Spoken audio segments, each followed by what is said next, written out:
আসসালামু আলাইকুম। সবাই কেমন আছেন? আমি তো আল্লাহর রহমতে আলহামদুলিল্লাহ ভালো আছি। গতকাল সন্ধ্যা থেকে ভিডিওটা শুরু করেছি। বিকালে কমলা নিয়ে আসছে, ছেলেমেয়েরা কমলা খেলো। আজকে ভাত বসাইতে আছি, চাল ধুয়া। এক চুলায় ভাত দিছি, আর এক চুলায় আটা সিদ্ধ করার জন্য কড়াই বসাইছি পানি দিয়া।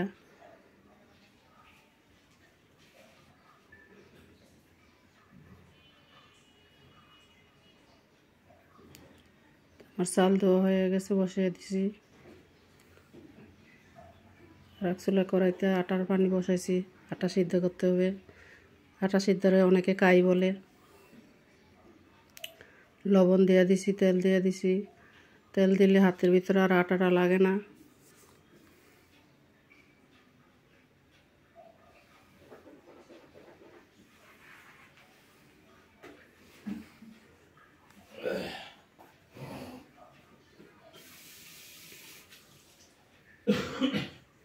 তো আটাগুলি নেড়ে ছেড়ে আমি ভালোভাবে সিদ্ধ করে নিতে আসি। তো আপনারা কে কেমন আছেন? আজকে আবার রান্না করতে গেছি, আর সমস্যা একটা হয়েছে, সিলিন্ডারের গ্যাস শেষ হয়ে গেছে। পরে ইলেকট্রিক চুলা নামিয়ে ইলেকট্রিক চুলাতে ভাত রান্না শেষ করছি। পরে আবার রুটি সেকছি।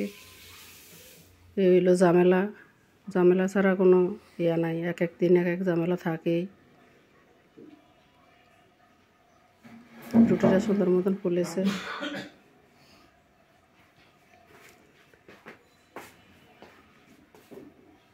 সবগুলি রুটি সেকা হয়ে গেছে আমার। তারপরে ছেলেরে মেয়েরে দিলাম এবং নিজেও খেয়ে নিলাম।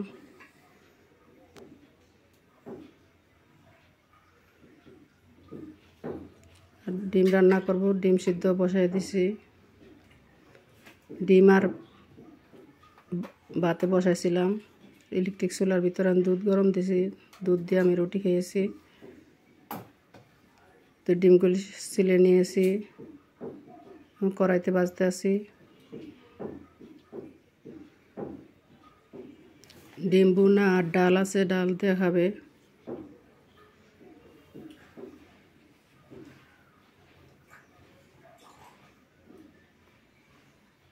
আপনারা কে কী রান্না করেছেন? শীতের দিন গরম গরম ভাতের সাথে ডিম ভুনা খুবই ভালো লাগে।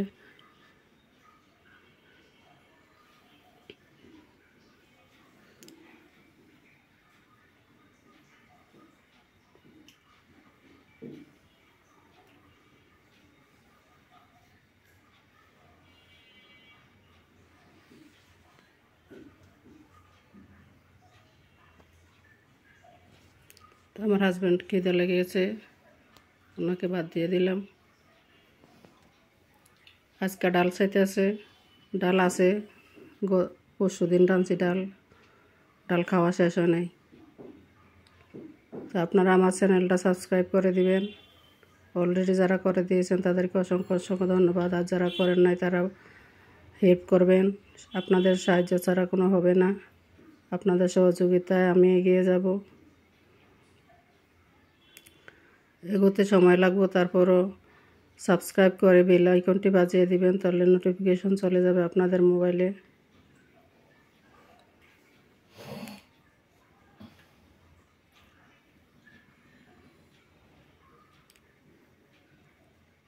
এই তো এখন শীতকাল, শাকসবজির অভাব নাই। আসসালামু আলাইকুম, এখানে বিদায় নিচ্ছি।